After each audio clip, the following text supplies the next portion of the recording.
warahmatullahi wabarakatuh. Perkenalkan, saya Budiarti. Saya berasal dari Kediri. Di sini saya sebagai mahasiswa PPG dalam jabatan Universitas Negeri Makassar pada tahun 2022. Di sini saya akan mewawancarai kepala madrasah kami. Mohon izin Bapak, saya bacakan kurikulum vitae-nya.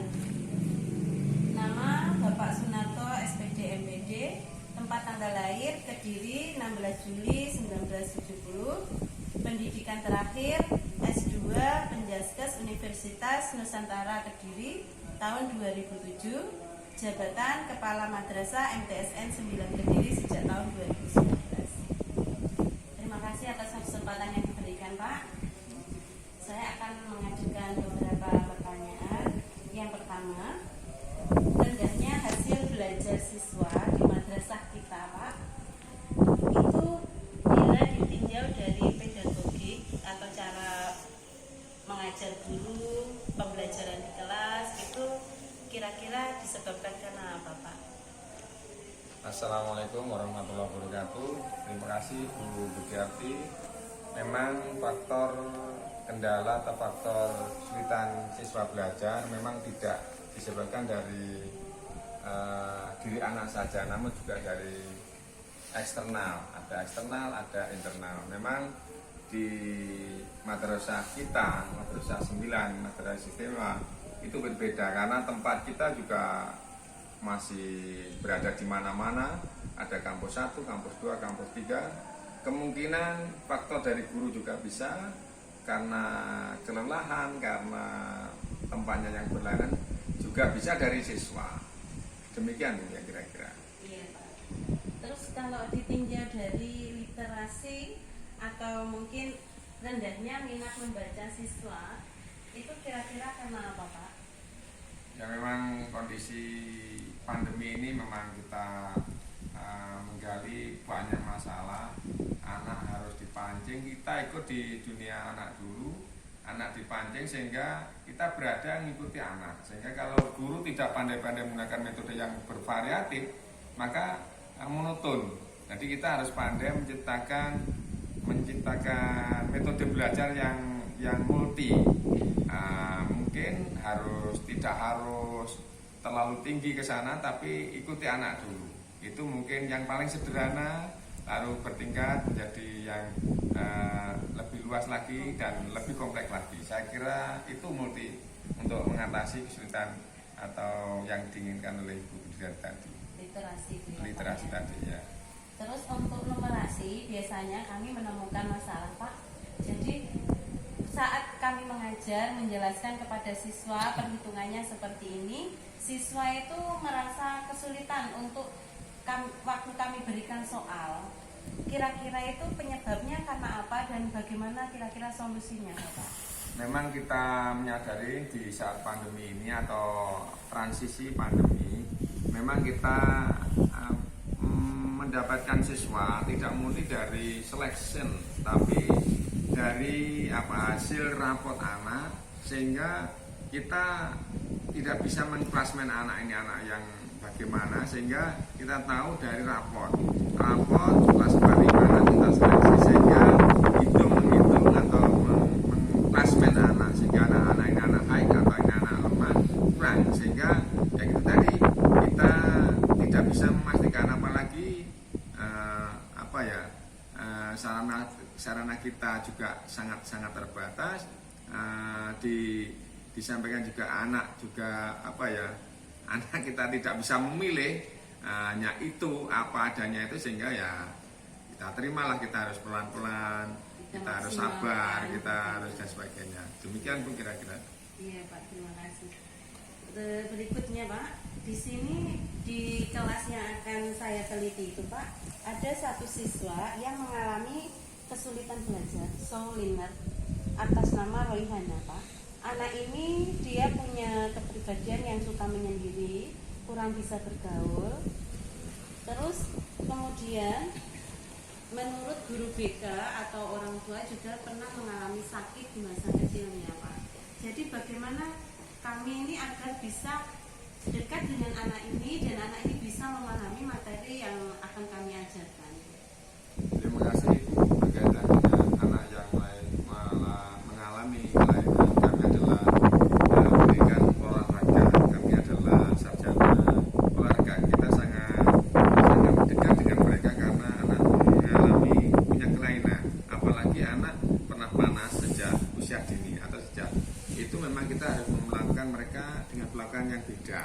Kita harus sabar, harus mengikuti anak sehingga anak kita arahkan dengan pelan-pelan. Beda dengan anak-anak yang normal, beda dengan anak yang motoriknya lebih. Nah, mungkin dengan kelemahan yang dimiliki anak, maka kita harus ngikut ke sana. Kita pelan, kita sabar sehingga pembelajaran memang pembelajaran yang beda, pembelajaran yang harus mendapat penanganan khusus karena kita sudah tahu titik kelemahannya anak di mungkin di otaknya, mungkin pernah dia sakit panas atau mungkin mengalami kendala-kendala yang dialami orang, sehingga ya otomatis kita mendekat orang tua, kelemahan ini apa, atau mungkin dengan kakak atau mungkin kakaknya, sehingga kan dia sangat dekat dengan mereka sehingga kita cepat mengatasi menjadi kendala yang dilihat anak tersebut.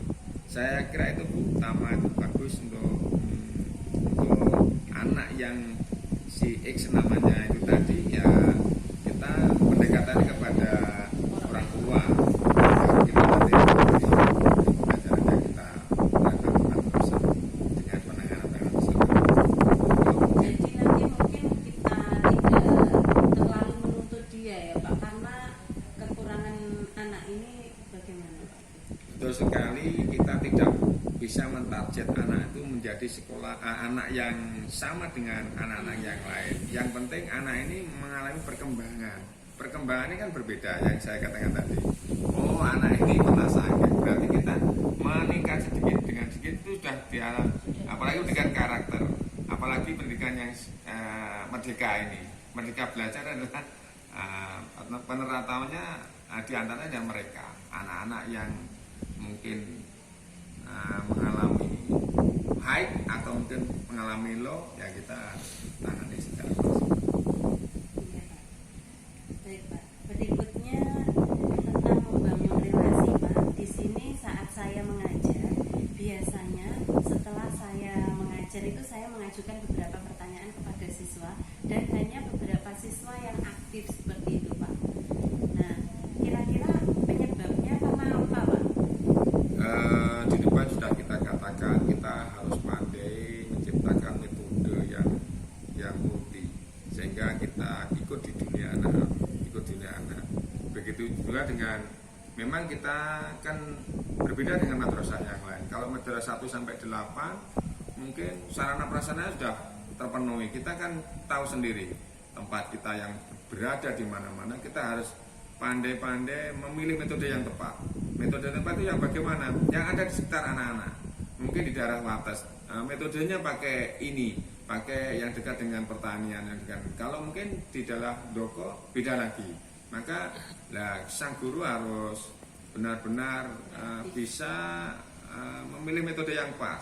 Saya kira itu adalah metode yang pas karena kita berada di mana-mana tadi, ada di kampus 1, ada kampus 2, bahkan kampus. Nah kan jaraknya cukup, ada yang 1 kilo, ada yang 12 kilo. Nah inilah mungkin adalah kebanggaan kita sendiri, beda dengan madrasah yang lain. Demikian Bu yang bisa saya sampaikan kira-kira. Iya Pak. Terus yang terakhir Pak, tentang materi literasi numerasi atau pembelajaran yang berbasis HOTS Pak. Nah, kadang ada kendala guru itu dalam pembelajaran itu tidak menerapkan HOTS pembelajaran yang high order tinggi gitu Pak. Kira-kira bagaimana agar kami itu bisa melakukan pembelajaran HOTS dengan kondisi madrasah kita yang memang istimewa Pak. Ini tantangan kita Bu. Jadi madrasah, apalagi guru panjenengan sebagai orang mapel yang cukup yuk jadi primadona, apel IPA, kita harus pandai-pandai memilih atau mungkin membangkitkan minat anak menjadi apa tadi? Yang yang hot, anak bisa menemukan sendiri, memecahkan sendiri, dan menggali dia sendiri. Inilah yang saya sampaikan tadi. Seandainya dari anak yang melakukan kelemahan tadi contohnya, itu bisa dengan sedikit anak kita pancing, kita masuk sehingga anak bisa menyelesaikan, itu satu kebanggaan. Apalagi beda dengan yang di pinggiran kota, yang berada di wilayah Doko. Ini mungkin anak cepat menerima, tapi kalau yang ada di Wates mungkin ya bisa lebih cepat. Karena apa?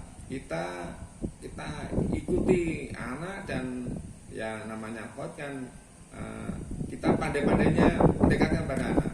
Saya kira demikian yang bisa saya sampaikan, Bu, berkaitan dengan pembelajaran hot tadi. Nah, ini kan kalau pembelajaran hot ini kan erat kaitannya dengan pembelajaran yang menggunakan media pembelajaran berbasis TIK gitu, Pak.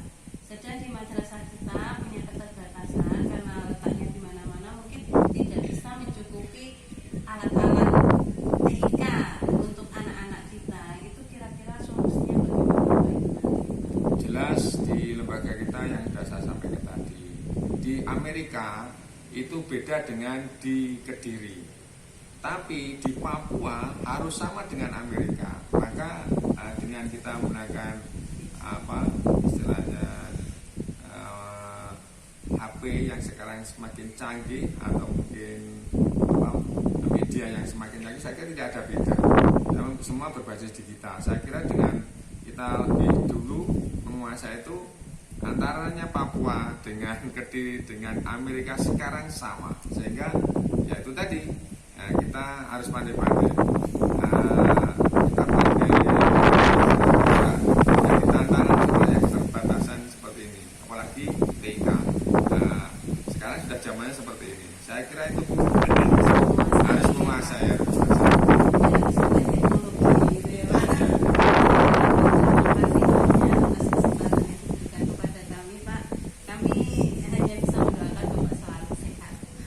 Terima kasih Bu Budiati, saya yakin